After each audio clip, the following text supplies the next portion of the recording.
Anda masih bersama kami di Berita Bandung. Bagi Anda yang baru saja bergabung, kami hadirkan kembali 3 berita utama hari ini. 2 bulan masa uji coba tanpa tarif, ruas tol Cisumdawu Seksi 2 dan Seksi 3 penghubung pemulihan gerbang tol Sumedang Kota dan Cimalaka sejak Selasa mulai berbayar.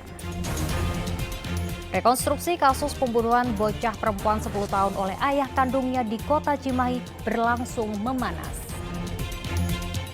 Kebakaran hanguskan sebagian rumah warga Desa Linggajati, Kecamatan Cilimus, Kuningan.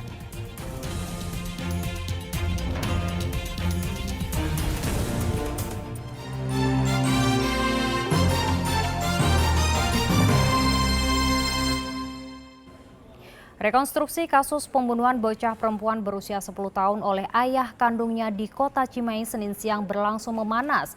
Ratusan warga mencaci maki dan mencemooh pelaku.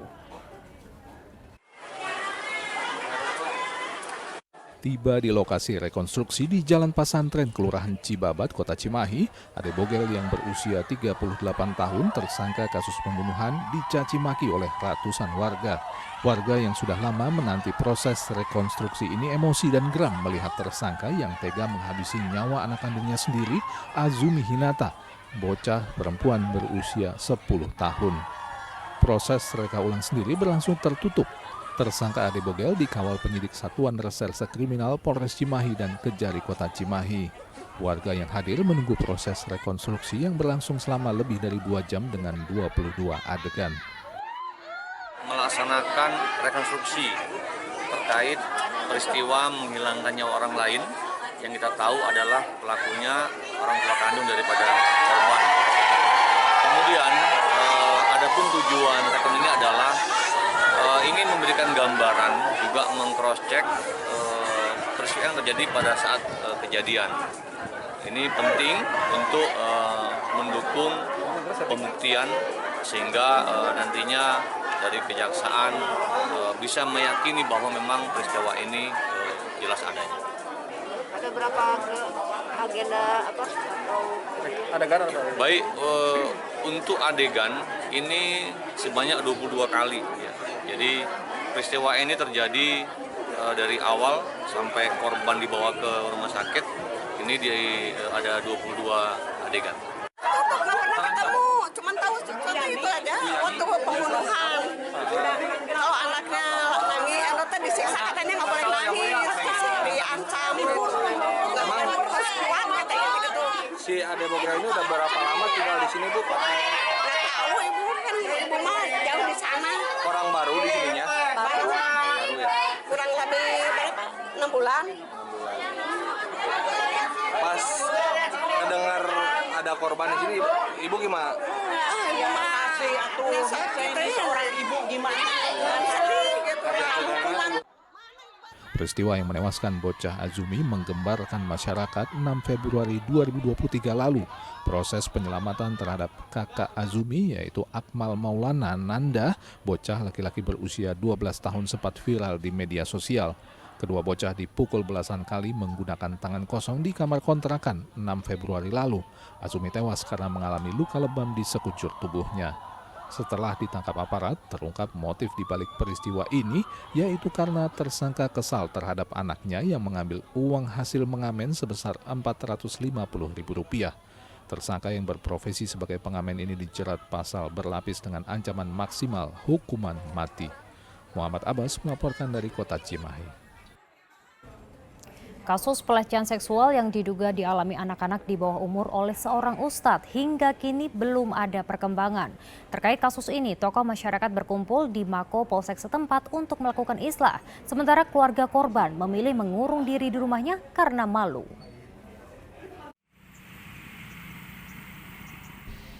Korban kasus pencabulan yang dilakukan guru ngaji di Sukaresi, Kabupaten Tasikmalaya mencapai 10 orang anak. Namun sejauh ini baru ada 3 ibu korban yang berani melapor. Hal ini karena ada ketakutan dari para korban karena diduga mengalami intimidasi oleh kelompok masyarakat yang tidak ingin kasus ini dibawa ke ranah hukum. Polisi pun memfasilitasi pertemuan antara pihak korban dan pelaku untuk berdamai di Polsek Sukaresik, Tasikmalaya.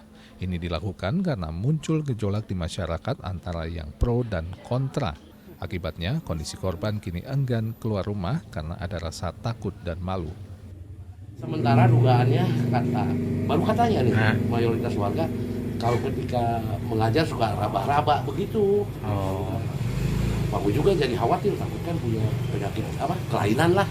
Itu kan harus betul-betul kalau punya kelainan ya harus diobatin gitu kan. Itu informasinya berapa korban Pak yang udah? Yang baru tahu tiga. Baru tiga. Tahu baku gitu kan ya. Tahu tiga. Yang minimal korbannya ada sedikit sudah ngobrol-ngobrol lah. Oh gitu. Pak, saat ini apa yang sudah dilakukan dari pemerintah desa sendiri maupun dari institusi? Mungkin kami pertemuan ini sudah kelima kali. Tapi belum ada kesepakatan? Belum. Karena kan forum ini kami dari KPAID diundang oleh Bapak Mustika dari kecamatan di sini, di mana di sini juga ikut hadir UPTD TPA dari Dinas Sosial Kabupaten Tasikmalaya bersama-sama. Jadi tidak lebih bahwa kami dimintai pendapat, kemudian dimintai berbagai hal tentang dugaan adanya kekerasan seksual pada anak.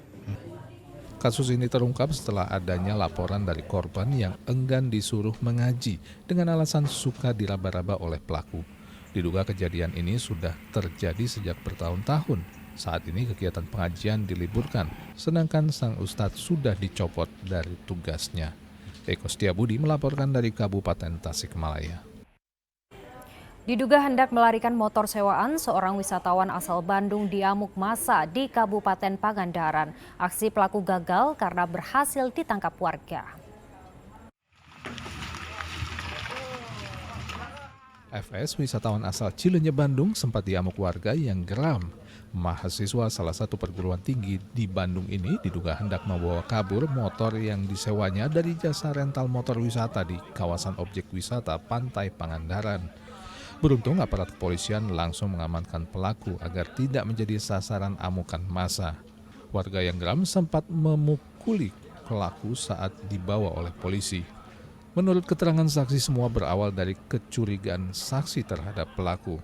Setelah menyewa motor, ia kembali ke penginapan dan tak lama berselang keluar membawa tas dan helm, kemudian pergi memakai motor sewaan tersebut. Padahal saat menginap, ia tidak membawa kendaraan. Saksi pun memberitahu pemilik jasa rental motor.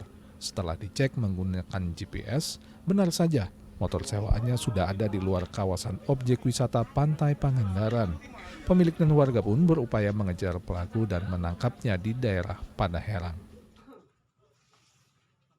Setelah nyewa motor kembali ke penginapan, pada saat nyewa itu dia masih pakai celana pendek, kemudian pulang ke penginapan, ke kamar dia ganti celana panjang lengkap pakai jaket, dan kemudian dia juga sudah mempersiapkan helm dari awal untuk kemudian lari ya.